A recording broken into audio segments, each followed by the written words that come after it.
À Yaoundé, comme dans l'ensemble des villes camerounaises, les édifices religieux s'imposent dans l'architecture urbaine.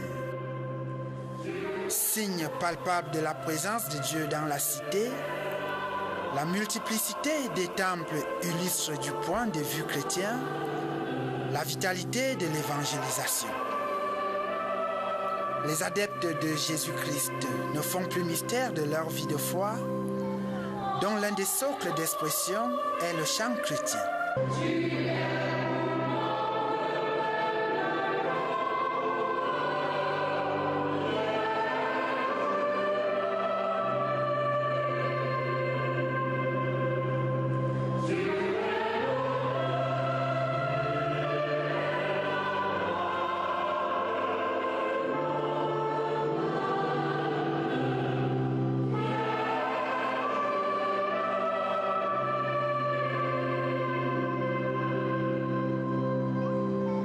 La musique religieuse dans l'église catholique romaine, c'est d'abord pour prier, pour porter à prier. Mais maintenant, il y a donc, avec l'aspect témoignage, il y a un lien à la conversion. Nous avons plusieurs niveaux si je prends le cadre, par exemple, de la célébration eucharistique. Nous avons des chants qui doivent porter à la louange. Nous avons des chants qui invitent au recueillement, à la méditation. Nous avons des chants pénitentiels qui doivent inviter à faire pénitence. Et par-dessus tout, nous avons aussi des chants festifs qui doivent nous amener à danser. Et l'Église catholique, aujourd'hui, continue de mettre l'accent sur ces niveaux de chant dans la célébration pour respecter chaque rythme de la vie humaine. Parce que la vie n'est pas faite que de moments de joie, il y a des moments de mélancolie.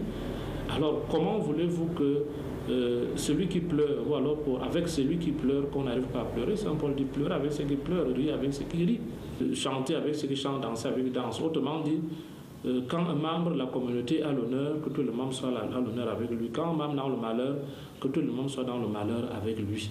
Quand on parle de la musique chrétienne, de la musique religieuse, comme on dit vulgairement, il y a deux aspects. Il y a la louange et il y a l'adoration. Dans la louange, il est question d'exalter, d'élever Dieu, d'exalter ses œuvres. Mais dans l'adoration, il est question d'exprimer ce que l'homme ressent pour Dieu. Donc c'est comme si on exprime l'amour, les sentiments que l'on a envers Dieu. Et il y a certains qui vont beaucoup plus dans le sens de prêcher en chantant, et d'autres qui vont dans le sens de adorer, c'est-à-dire exprimer l'amour que l'on a envers le Créateur. Les plus puissants orateurs, c'est-à-dire les éminences spirituelles, ont toujours d'abord été de grands musiciens. Vous savez, tout ce monde-là, David a été un grand musicien, Salomon un grand musicien, et Abraham lui-même un grand musicien, il adorait Dieu avec des cantiques, parce qu'il est dit dans le psaume qu'adorer le Seigneur avec les cantiques, avec des hymnes. C'est-à-dire la musique est l'un des maillons qui sont au centre même de l'adoration. Voilà. Il faudrait que l'Église soit aussi l'apanage de cette musique-là, la musique dite religieuse. Il est impossible d'imaginer une célébration liturgique sans des voix qui s'élèvent pour célébrer le Créateur par le chant. Il apparaît en substance dans les Saintes Écritures que Dieu siège au milieu de la louange et de l'adoration de son peuple.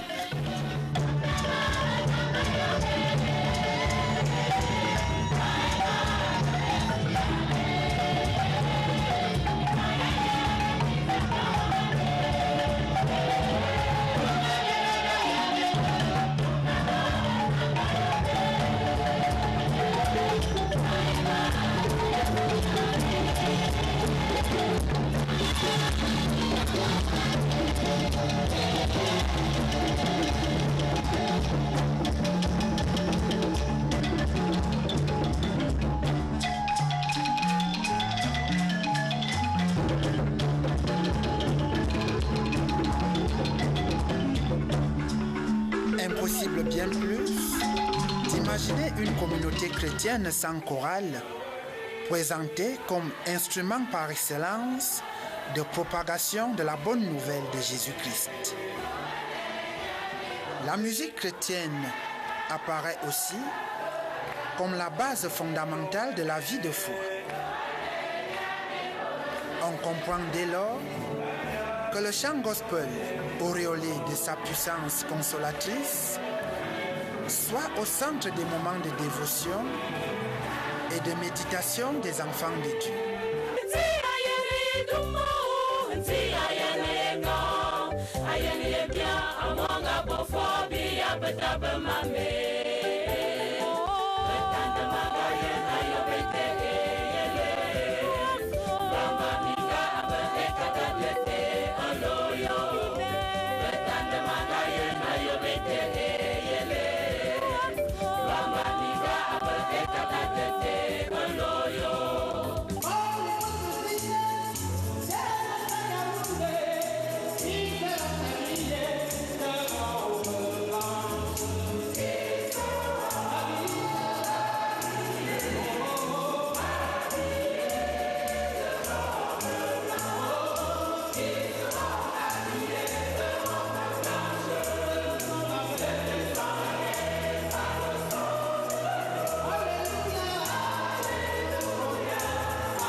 La musique dans l'église est l'instant le meilleur qui permet à ce que le fidèle se présente devant la face de l'Éternel qui a besoin d'être adoré par lui en lui chantant des airs qui lui donnent beaucoup de joie et de satisfaction dans cet instant d'adoration-là.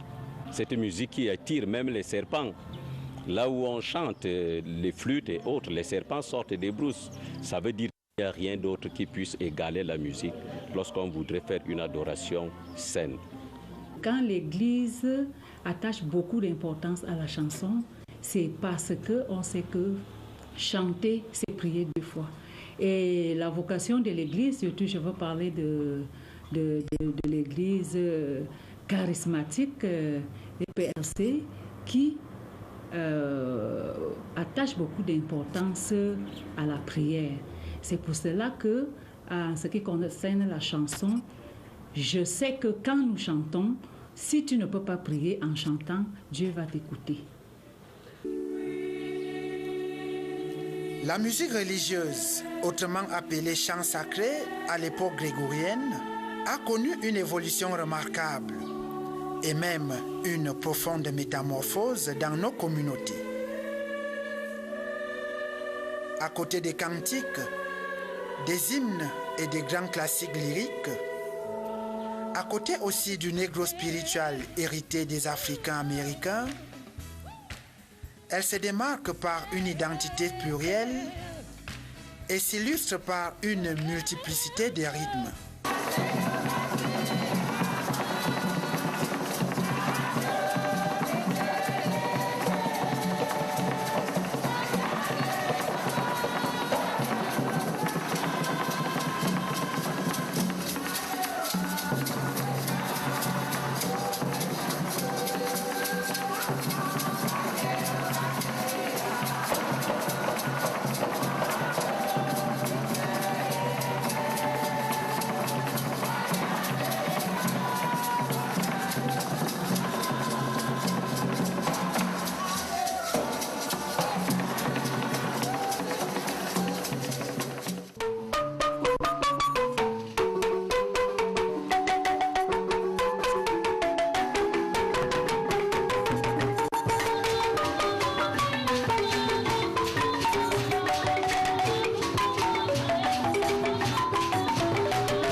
Il est établi que le chant gospel a été promu pendant longtemps au moyen des chorales. À Yaoundé et à travers le triangle national, plusieurs chorales tiennent haut le flambeau de la musique chrétienne. Certaines ont bâti une grande expérience musicale et ont séduit les mélomanes par leur professionnalisme. Connues du public d'ici et d'ailleurs, quelques observateurs disent d'elles qu'elles sont tout simplement mythiques. Citons entre autres le chœur madrigal ou la voix du cénacle à l'église catholique romaine et les gospel singers à l'église presbytérienne camerounaise. Vous savez, le modèle dans ce qui concerne la musique religieuse au Cameroun, moi je le tire d'un groupe auquel j'ai appartenu, Dieu merci, les gospel singers de Yaoundé, qui aujourd'hui sont presque ce que j'appellerais les gardiens du temple. Lorsque vous écoutez ce que les gospel singers ont fait, vous écoutez les autres, vous vous rendez à l'évidence qu'il y a toujours quelque chose qui tranche un tout petit peu. Je voudrais rassurer tout le monde, ceux qui n'y croient pas. Je ne suis plus des gospel, je suis même ailleurs. Mais j'ai toujours comme un pincement dans le cœur d'être parti. Parce que avec on a l'impression qu'on garde jalousement la valeur de la chanson religieuse. Les gospel singers, je peux dire que c'est la mère des chorales de l'EPC au Cameroun. Parce que quand vous entendez les gospels chanter, les jeunes font de l'ambiance, mais les gospels, c'est la maturité. Le succès de ces chorales s'est construit grâce à l'inspiration des compositeurs à la renommée établie. Ce qui m'amène à la musique religieuse, c'est que j'ai eu la chance d'avoir une marraine qui était déjà une maman âgée. Dès mon bas âge, dans les 7 ans, 8 ans en montant, elle ne cessait de m'apprendre des petites chansons que j'exécutais lors des cultes, soit ordinaires, soit des manifestations quelconques, soit du groupe de femmes ou des fêtes religieuses. Et quand je monte, comme j'ai fréquenté dans une école missionnaire protestante, chez mes oncles à Mangalé, de la Syrie jusqu'au Koumoin 2, tous les mercredis, nous allions à l'église les après-midi. Et là, nos enseignants de l'époque, comme beaucoup d'enseignants de notre époque, sont sortis de l'école normale de Foulassi, où ils étaient obligés d'apprendre le solfège. Sur ce, ils nous apprenaient des chansons, soit traduites, soit composées par eux-mêmes. C'est comme ça que je me retrouvais souvent, comme j'avais une voix qui montait, et on disait que les ténors étaient pour les femmes. Mais moi, je me suis retrouvé souvent chantant ténor, c'est-à-dire troisième voix, avec des filles. Avec le groupe de mes cousins, de la famille Moyomas et Ezam, j'ai fait le Kelé Ninive, qui a été peut-être le déclic de ma chanson ici à Yaoundé. Maintenant que le 11 février, fête de la jeunesse, j'avais préparé 2 autres morceaux pour les exécuter avec ce même groupe de la famille. C'est là que le feu pasteur Azombo est venu me prendre là où nous étions dans la foule, déjà debout avec ma guitare accrochée. Il me dit « Stop, la chanson que tu voulais exécuter, tu vas l'exécuter dans les Gospel Singers la semaine prochaine. » C'est comme ça que j'entre dans les Gospel Singers de Messa sans test. Et dès lundi, je me suis mis à leur enseigner. Et le Ninive que j'avais fait la semaine d'avant, le morceau que je devais exécuter. Et dans ces gospels, je retrouve à ce moment Seba, qui est un cousin. À côté de ces vétérans, émergent de nouveaux chantres tout aussi motivés et convaincus de la vocation reçue. Mes premiers pas dans la musique religieuse, je parle d'abord d'une famille, ma grand-mère qui est ancienne d'église, qui qui m'a orienté vers l'église. Comme vous le savez, on dit souvent, montre à l'enfant le chemin à suivre, il ne l'abandonnera pas jusqu'à ce qu'il soit grand. C'est comme ça qu'à l'âge de 5 ans, j'ai commencé à chanter à l'église dans la petite chorale de mon village, la voix des anges de Ngoulmokong. Donc voilà, je grandis, plus tard j'arrive ici à Zuétélé, parce que c'est ici que j'ai fait mon enseignement secondaire au lycée de Zuétélé. Et c'est dans cette paroisse que je suis vraiment, j'ai la confirmation que je peux vraiment chanter dans la chorale de la paroisse de Zuétélé-Ville. À l'époque, je crois que c'était les mélodies de Zuétélé. Donc voilà, donc j'entre de plein pied dans la musique religieuse. Donc, comme je vous l'ai dit, je commence à la voix des anges de Ngoulmokong, étant tout petit. Puis, j'arrive ici à Zuétélé, dans la chorale Les Mélodies Divines.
Étant tout petit,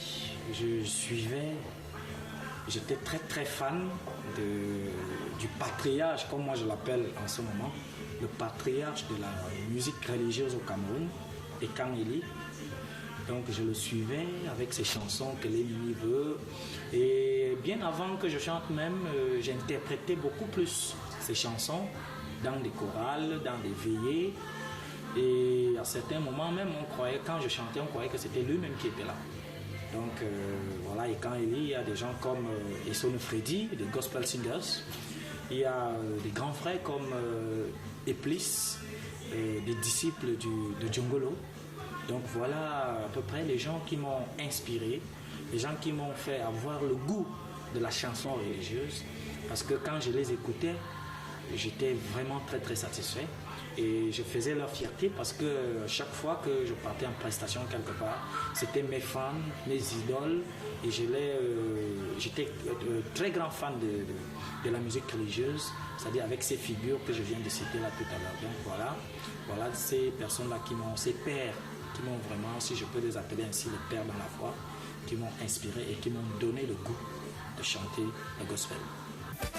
Doté d'un talent qui fait écho au-delà de nos frontières, le cas spécifique de John Duchamp ne laisse pas indifférents ses fans, ses précurseurs et surtout ses encadreurs spirituels. Aujourd'hui, nous sommes dans une société où tout le monde veut gagner rapidement. Mais je sais une chose, et c'est ce que j'enseigne, comme à John Duchamp. Quand il a commencé à chanter, je lui ai dit, John, il faut éviter de copier certains de tes aînés de la musique. Parce que lorsque Dieu vous accorde un don, il a déjà à réserver votre bénédiction. C'est-à-dire ce qui va vous faire prospérer par le don, en exerçant le don qu'il vous a accordé. Mais si vous êtes plutôt à gagner de l'argent, à gagner des biens par le don que Dieu vous a accordé, là vous faites fausse route. Quand il a commencé, il a produit un premier, je ne sais pas si on peut appeler ça album, mais il a d'abord sorti, jouant individuellement. je l'ai encouragé, je l'ai beaucoup encouragé là. Je lui ai dit, si le Seigneur t'a fait un don, John, chante sans avoir besoin de recourir à la rapidité. Le Seigneur va te bénir. Chante pour l'Éternel dans le temple. Chante pour le Seigneur dans le temple. Évite les multiples groupes qui chantent dehors pour gagner de l'argent. Parce que, bon, ceux qui me suivent, quand on se réfère un peu à ceux-là qui ont chanté dans ces groupes et qu'on voit les résultats, qu'est-ce qu'ils sont devenus? C'est un garçon qui sort du néant. Et comment vous l'avez accueilli? Alors, je l'ai vu. Il me suivait partout, comme un petit enfant. Il était toujours chez moi, de 6h, même à 20h, 21h. Je ne savais pas qu'il avait les dons. Alors, qu'est-ce qu'il a vu en moi? Il a vu en moi des dons, parmi lesquels les dons de la musique. Et lorsqu'il est entré dans la chorale des chanteurs du Messie, il n'était même pas chanteur. Alors un jour, je lui ai dit, mais on n'est pas né chanteur. On apprend, et si tu as du charisme, tu peux faire quelque chose. Et il a composé, il a commencé, parce que quand il y avait des problèmes avec les maestros de la chorale, bon, on cherchait, mais qui pouvait encore être un chant. Et lui, il s'est montré, il s'est découvert. Et alors, je lui ai dit, mais il faut continuer, il faut continuer. Le chant même, le chant là, en le mot, Naya, alors, ça a été contesté. Ça a été contesté par les sociétés de l'église de Corneillé. Et lorsque je rentrais du voyage, on m'a dit qu'on a interdit ce chant-là. J'ai dit, mais interdit comment? Mais c'est un chant, c'est peut-être l'un des meilleurs cantiques, parce que ça exprime ce que l'on est et ce que l'on vit. Alors, mais comme Dieu est là, c'est le meilleur, le plus beau des messages. S'il est vrai que de nombreux talents émergent, il est aussi constaté que la production musicale est aujourd'hui, dans nos confessions, objet de grandes préoccupations. Le fait est qu'elle souffre de plus en plus d'un manque d'inspiration et s'illustre par des lacunes sur le plan du travail des mélodies ou harmonies vocales. Certains avis estiment qu'elle s'écarte du point de vue de son orchestration et surtout de la pertinence des textes et des messages, des objectifs fondamentaux. À notre époque, on chantait parce qu'on voulait glorifier le Seigneur. Parce que c'était notre devoir. On n'avait pas des idées derrière la tête. Alors qu'aujourd'hui,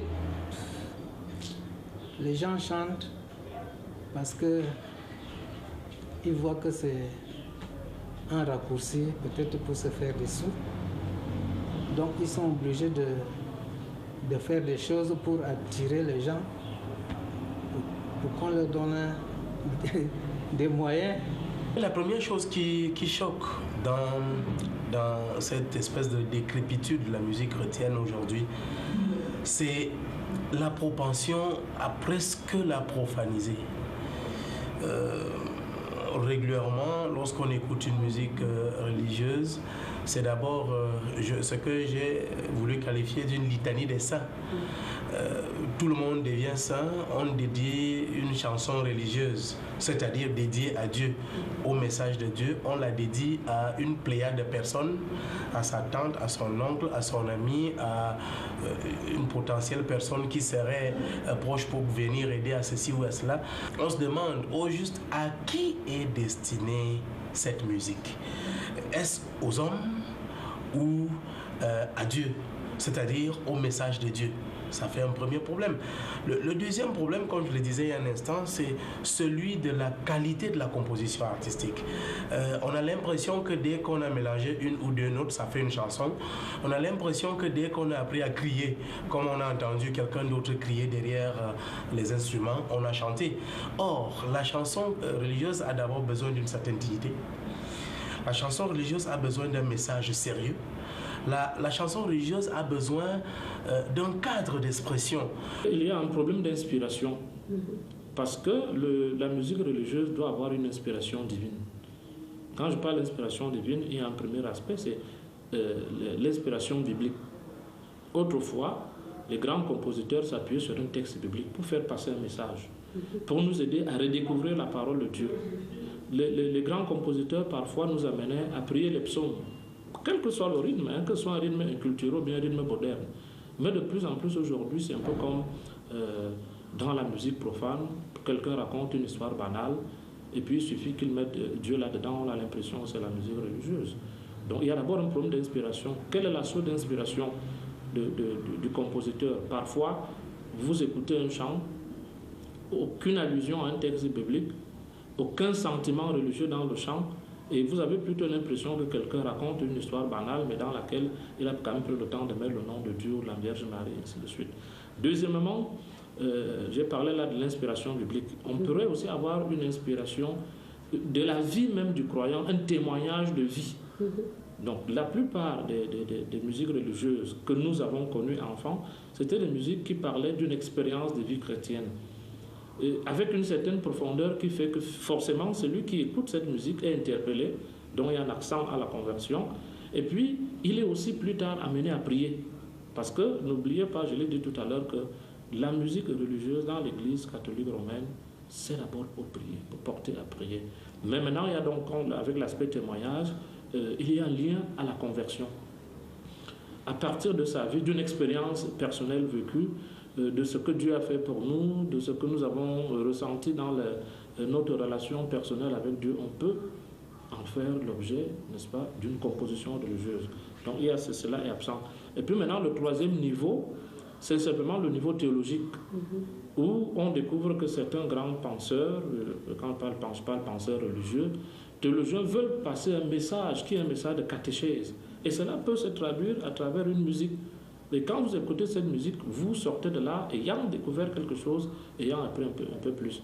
Donc voilà à mon niveau ce qui est pratiquement absent des compositions de musique religieuse aujourd'hui. D'autres estiment qu'elle s'effrite parce que certains compositeurs et chantres lui ont assigné une vocation mercantiliste.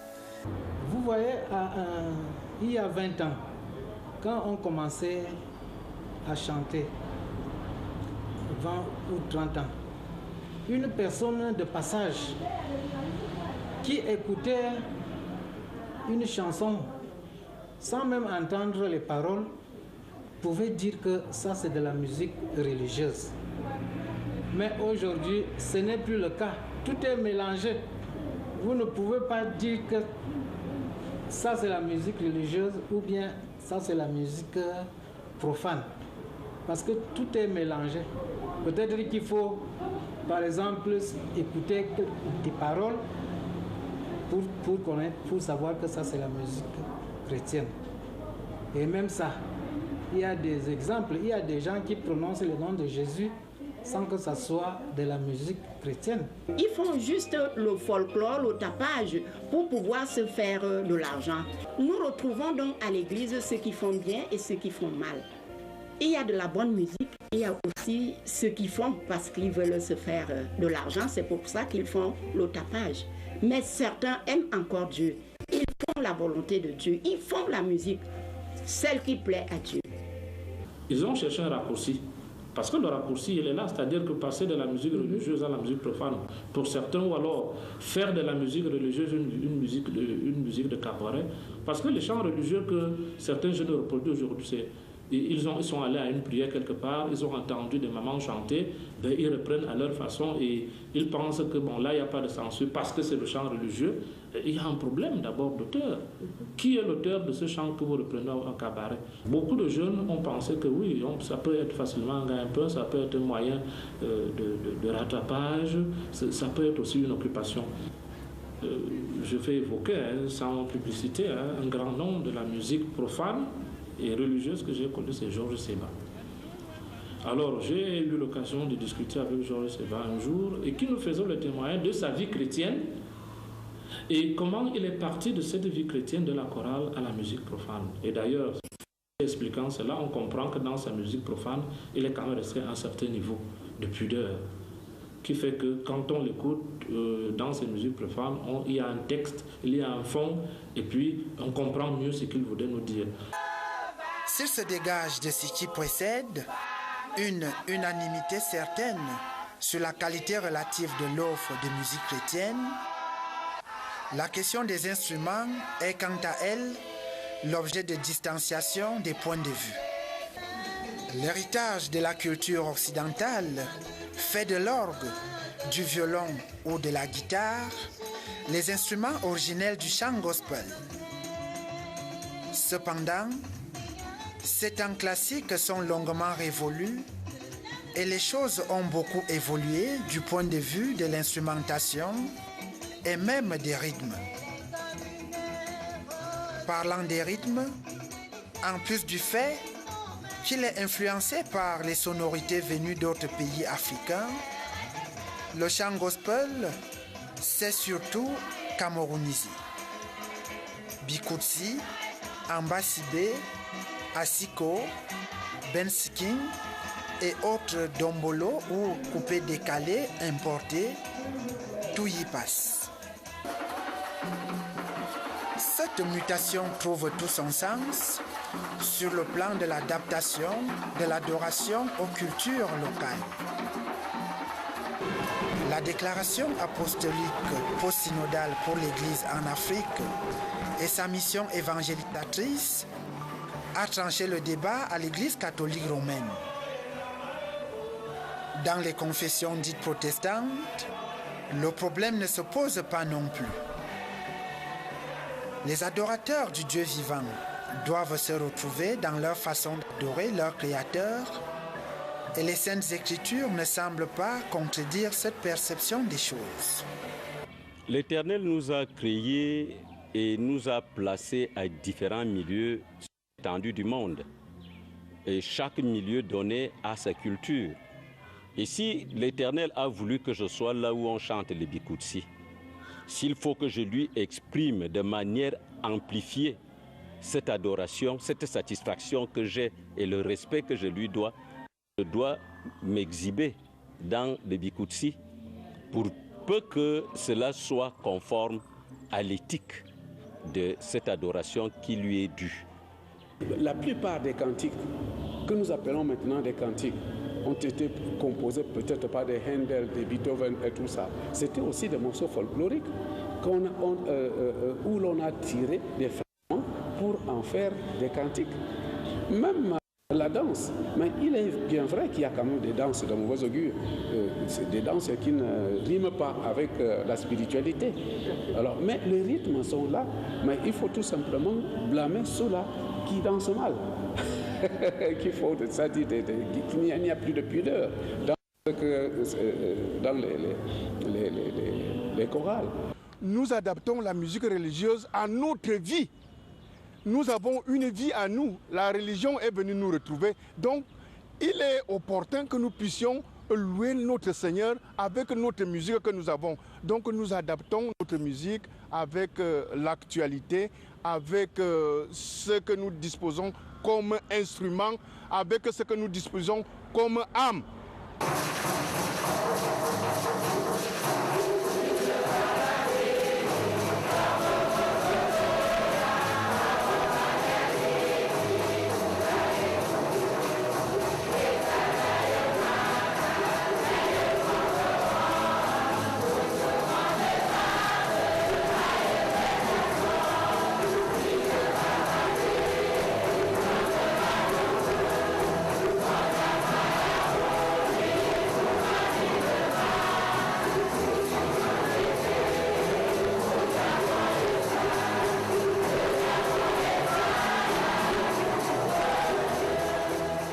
Quand vous lisez par exemple le psaume 150, Dieu demande de le louer avec des danses. C'est pour cela qu'on a introduit beaucoup de rythmes. D'abord pour que le chrétien puisse danser et de deux, vous savez, les rythmes qui sont les nôtres, quand on les introduit à l'église, ça attire, c'est aussi un moyen d'évangélisation. Il y a des gens qui sont entrés à l'église parce qu'ils ont aimé un certain rythme, parce qu'ils ont apprécié une chorale. Dans un premier temps, il va venir parce qu'il aime ce rythme et c'est là où il va se convertir. et devenir une personne qui connaît Dieu. Il y a le pape qui est arrivé au Cameroun et qui a demandé aux chrétiens de louer Dieu dans les langues qu'ils peuvent, avec la musique qu'ils peuvent utiliser, pourvu que l'adoration soit bien. Je pense que Dieu ne peut pas crier, ne peut pas dire, bon, moi j'écoute seulement la musique classique. La musique classique est une musique importée. Or, l'Ebikoutsi, c'est notre rythme. L'Ambasibé, c'est notre rythme. Nous nous sentirions beaucoup plus à l'aise dans ces rythmes en adorant le Seigneur. À notre relation présente avec Dieu à l'instant actuel, dans une chanson, et naturellement, je ne peux répondre aux sollicitations de mon être, de mes gènes, de comment est-ce que je sens la musique. Et bien entendu, je veux sentir la musique selon le rythme dans lequel je suis né. C'est ça que Dieu recherche. Le diable n'a rien créé. Tout ce qui est création relève de Dieu. C'est Dieu qui inspire. Donc je peux faire du Benskin pour Dieu. Je peux faire du Makossa pour Dieu. Il se retrouve de temps en temps piégé. Et je les mets au défi. Ils sont à l'église, dès qu'on a lancé une chanson traditionnelle, il ne se rend pas compte que le corps répond déjà là, il est emporté. Après, il dit non, non, non, non, j'ai péché. Non, tu n'as pas péché. Tu as répondu à ton être intérieur. Et c'est cet être intérieur qui est en contact avec Dieu. C'est aussi simple que ça. On peut louer Dieu, on doit louer Dieu dans toutes les cultures parce que, comme je l'ai dit plus tôt, il n'existe dans la Bible aucun modèle, aucune prescription rythmique en ce qui concerne la louange et l'adoration. Sans exclure l'élément culturel dont la pertinence ne souffre d'aucune contestation, certains observateurs voient la chose autrement. Nous devons rester ancrés dans nos traditions culturelles, qui sont des expressions de notre être, de notre vivre et de nos relations avec les autres et particulièrement avec Dieu. Et la danse, chez nous les Africains, les Bantous particulièrement, est une forme d'expression. Et pendant les deuils, on danse. Pendant les naissances, les célébrations, on danse. Et nous pensons tout simplement qu'il faut éviter les déviances. Il faut rester dans un cadre spirituel qui honore Dieu, mais qui ne devrait pas consister à déshonorer Dieu. Aussi longtemps que nous restons dans un cadre spirituel qui honore Dieu, Dieu agrée. Il faudrait aujourd'hui qu'on donne la place à celui qui fait la musique profane, de retrouver son cadre de pratique de la musique profane pour qu'il n'ait pas à la discuter avec celui qui fait la musique religieuse. D'autant plus que dans l'une ou l'autre, musique profane, musique religieuse, il y a un aspect culturel qui s'exprime. Ce n'est pas dans la musique religieuse, surtout qu'on allait retrouver des bribes de ce qu'on a perdu dans nos cultures. La musique profane, parfois, nous rappelait les proverbes d'antan, les contes de chez nous. Est-ce que vous pensez qu'il va falloir abandonner cela parce que nécessairement, comme il faut faire l'évangélisation, il faudrait donc maintenant que la musique religieuse aille dans les cabarets? Non, nous devons respecter les lieux, nous devons respecter les lieux, nous devons également aussi respecter le cadre dans lequel l'évangélisation est pratiquée et ne pas tuer la culture, permettre encore à la culture de s'exprimer parce que nous sommes issus d'une culture et cette valeur-là, elle n'a pas à discuter sa place, n'est-ce pas, avec l'aspect religieux. D'autant plus que l'aspect religieux vient nous trouver déjà bien ancré dans nos cultures. Et d'ailleurs, celui qui est mieux positionné dans sa culture, qui connaît mieux sa culture, même s'il faut qu'il pratique une musique religieuse inculturée, je crois qu'il est mieux outillé parce qu'il a d'abord appris la culture et que maintenant il essaie, dans cette culture-là, de faire passer un message qui est un message religieux. Ce qui semble le plus choquer, même si les avis sont aussi divergents à ce sujet, c'est la question du cadre d'expression de plus en plus sans limite de cette musique dite sacrée. Mais quand ils chantent dans le cabaret, ils ne chantent pas Satan, au moins. Ils ne chantent pas Satan. Et qui a dit que les musiciens ne peuvent pas effacer proposer dans les cabarets. Quelle évangélisation allez-vous faire dans ce lieu-là? Quelle évangélisation? C'est un domaine qui est infeste, spirituellement dit. C'est-à-dire que vous ne pouvez pas ressortir d'un tel cadre avec quelque chose de positif sur le plan spirituel. Chaque fois que vous y allez, vous en sortez toujours avec des énergies négatives qui détruisent. Spirituellement dit, qu'un chancre de l'Éternel s'associe à un chancre du monde. Celui qui loue, celui qui œuvre, non pas pour la gloire de Dieu, mais tout au contraire. Quand les deux se mettent ensemble, ce n'est pas possible. Un peu, il y avait un père de l'Église qui disait que peuvent faire Athènes et Jérusalem. Quand ils vont s'impliquer dans ce qui se fait au-delà du cadre de l'adoration, ils risquent d'être sécularisés eux-mêmes et leur évangélisation n'a plus de valeur. Et c'est ça le danger, qu'ils aillent glisser là-bas. Or, ceux qui sont là-bas ont besoin de cet évangile.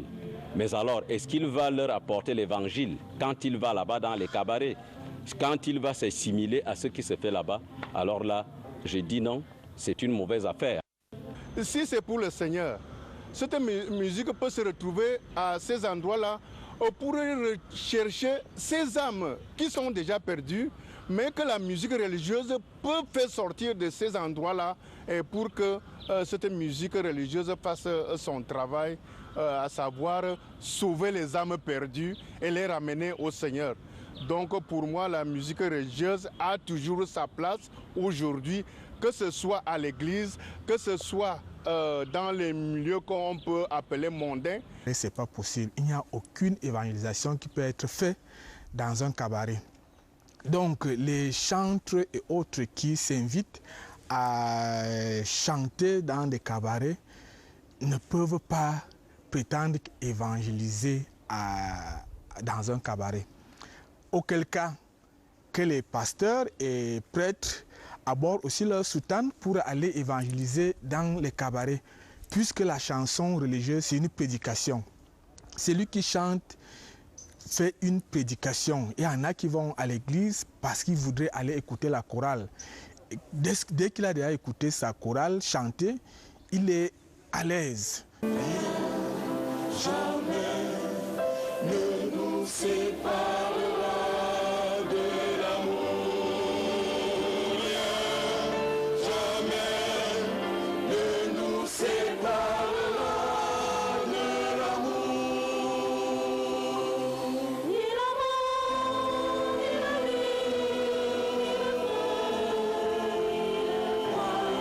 la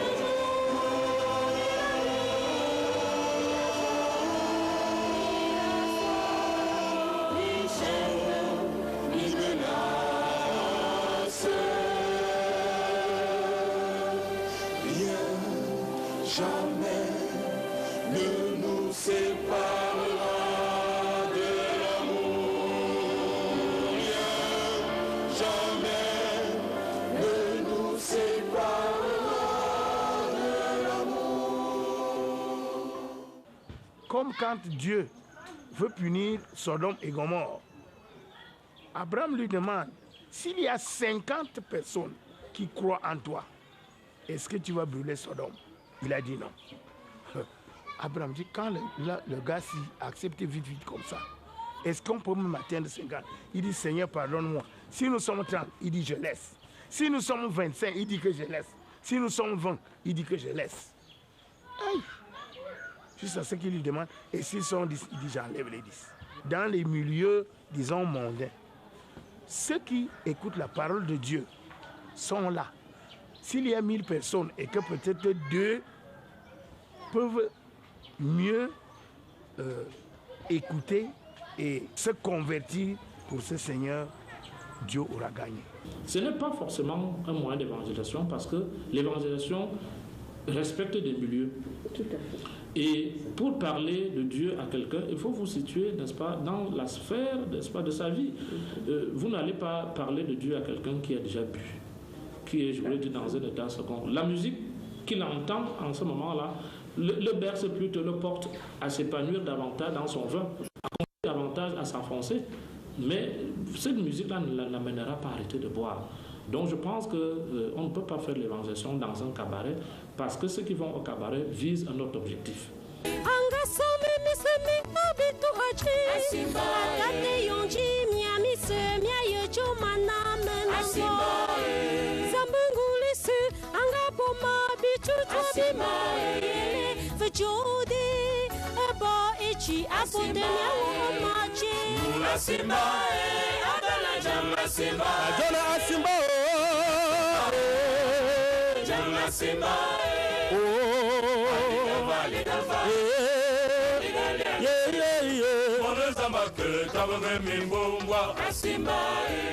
Et d'ailleurs, les déformations sont très facilement faites. Vous prenez une musique religieuse dans un tel milieu, celui qui est dans un état second, lui, il reprend cette musique religieuse à son profit, en galvaudant les mots, en disant ce qu'il veut, ce qu'il pense, ou bien ce qu'il vit. Mais les milieux d'évangélisation sont des milieux, permettez l'expression, milieux normaux de vie sociale. Pas nécessairement dans les églises. Les milieux professionnels on peut mieux évangéliser dans un milieu professionnel. Les milieux scolaires ou académiques. Certains grands rassemblements religieux peuvent porter à l'évangélisation, mais le cabaret n'est pas un milieu adapté. Je pense que, comme nous le rappelle Christ Jésus dans les Saintes Écritures, rendez à César ce qui est à César, rendez à Dieu ce qui est à Dieu. Certains esprits exigeants évoquent la refondation de cette musique. Il faut lui donner le degré d'instrumentation qu'il faut. Il faut lui donner le message profond qu'il faut. Il faut le dépouiller des accessoires. Parce que le message de Dieu est pur. Il est global. On n'a pas besoin de le rendre trivial. Il reste celui qui appartient à Dieu. Il a ses canons, il a son contexte, il a son livre. C'est pour cela que je pense qu'il faut d'abord s'inspirer. Pourquoi nos jeunes aujourd'hui n'iraient pas auprès de nos pasteurs pour puiser le bon message? Ne pas s'improviser eux-mêmes théologiens. Parce que le message de Dieu n'est pas à la disposition de tout le monde. C'est vrai qu'il y a les Bibles partout, mais l'interprétation ne doit pas être donnée à n'importe qui. On n'a pas les mêmes moyens pour pouvoir interpréter le message de Dieu. Ça fait que parfois, lorsqu'on écoute un jeune chanter, on écoute une chanson, on se demande, mais bon Dieu, comment est-ce qu'il a fait pour prendre ce message et tirer une telle conclusion? Aucune cohérence, aucune connexion. Aujourd'hui, tout le monde se dit inspiré, ou alors se sent inspiré, et pense que son inspiration peut devenir l'objet d'une louange publique. Il y a des canons. Il faut se former. Que les producteurs de la musique religieuse apprennent à se former. D'abord sur le plan de la musique elle-même. Parce que, comme on dit, la musique, c'est l'art d'agencer des sons agréables à l'oreille. Toutes les musiques ne sont pas agréables. Et que les gens ne pensent pas que c'est parce que c'est la musique religieuse qu'il faut que ce soit de l'à peu près. Dans l'église catholique, quand vous écoutez un chant grégorien et que vous fermez les yeux, je pense que vous avez l'impression que vous êtes au ciel. À cause de l'exigence de la musique de celui qui l'a composée. Donc que nos jeunes, ou alors les plus jeunes comme les adultes, se forment d'abord à la musique elle-même, ensuite qu'ils se forment également aussi à la culture africaine, culture béti ou culture, je ne sais pas, de toutes les autres cultures, pour que, bien formés dans la musique, bien formés dans la culture, que le message religieux ait une assise, pour que ce message-là atteigne facilement son destinataire. Et que aujourd'hui, par exemple, pour ceux qui sont de l'Église catholique, qu'ils acceptent le minimum de formation qu'on leur propose. Dans l'archidiocèse de Yaoundé, nous avons une plateforme de chorale. Il y a service liturgique inculturé qui organise les chorales, qui réunit les chorales, qui essaie d'approfondir ce qui est fait et qui propose même de reprendre, n'est-ce pas, certaines compositions de manière à ce qu'elles respectent, j'ai parlé tout à l'heure, de l'aspect musique, de l'aspect culturel, pour qu'elles respectent l'aspect théologique et à la fin pour que cela porte à la prière. Il n'y a certainement pas péril en la demeure. Tout le souhait est que la musique religieuse continue à assumer ses missions de louange, d'adoration et de dévotion dans un esprit de sainteté. Qu'elle assure mieux qu'hier sa mission évangélisatrice. D'où l'intérêt pour ses producteurs de soigner la qualité de leur production et pour les consommateurs d'être vigilants et de faire attention à ce qu'ils consomment. Quand les chancres cherchent à se rémunérer eux-mêmes, alors ils ne parviennent pas à s'élever, c'est-à-dire à bénéficier de l'onction d'élévation que le Seigneur leur a réservée. Donc, que les chancres de l'Éternel, c'est comme ça que j'aime à les appeler, que les chancres de l'Éternel chantent pour exprimer à Dieu l'amour qu'ils ont pour lui, qu'ils chantent pour exalter les bienfaits de Dieu aux hommes. Et que les gens qui ne connaissent pas Dieu apprennent aussi à aimer Dieu à travers l'expression de leur amour pour Dieu et apprennent à expérimenter la puissance de Dieu à travers l'exaltation de ces œuvres de Dieu qu'ils voient à travers ces chants-là. Et je crois que si on s'en tient dans ce cadre-là, cette plateforme-là, on aura une musique chrétienne qui va faire les effets escomptés par l'Église. La chanson est une vocation. Alors lorsqu'on a cette vocation, il faut la mettre au service de l'Église. Il faut savoir s'adapter au service de l'Église, c'est-à-dire aussi au service des autres. Parce que je sais que lorsqu'on chante, on dit chanter, c'est prier 2 fois. C'est aussi là la prière. Au lieu de prêcher les grossièretés, les déviances, au lieu de prêcher d'autres choses, des attaques. Alors c'est une vocation. Il faut qu'il soit conforme à la vocation et se dire que ce que le Seigneur m'a donné là, je vais le mettre à son service, au service des autres. Nous devons aussi être exigeants. C'est nous-mêmes qui devons censurer les produits qu'on nous propose. Parce qu'effectivement, si nous prenons tout ce qu'ils nous proposent, ben nous aurons, enfin ceux qui composent dans l'à peu près auront l'impression que ils ont bien travaillé, alors qu'effectivement, nous exprimons quand même un regret. C'est que, justement, la musique religieuse doit toujours ramener l'homme à Dieu. Si elle ne nous ramène plus à Dieu, ça veut dire qu'il y a un problème. Et nous attendons, comme on dit, on reconnaît l'arbre à ses fruits. La pratique de la musique religieuse, non seulement devrait inviter à la prière, mais aussi devrait davantage inviter à la conversion. Que celui qui écoute un CD de musique religieuse qu'on lui propose reparte avec 2 sentiments. Soit qu'il se plonge dans la prière parce qu'il a pris conscience de son état de pécheur ou bien de son état d'homme face à Dieu, ou alors soit qu'il repart de là avec le souci d'aller mieux servir l'homme et à travers cet homme-là de mieux servir Dieu. Et que l'Esprit Saint à l'œuvre guide les uns et les autres. Bien plus, qu'il les aide à cerner l'essentiel de leur mission, à savoir propager la bonne nouvelle de Jésus-Christ au moyen du chant, selon la vocation reçue. Afin que la musique dont ils sont inspirés, en tant que compositeurs ou chantres au service de l'Évangile, guide ses consommateurs sur le chemin du salut.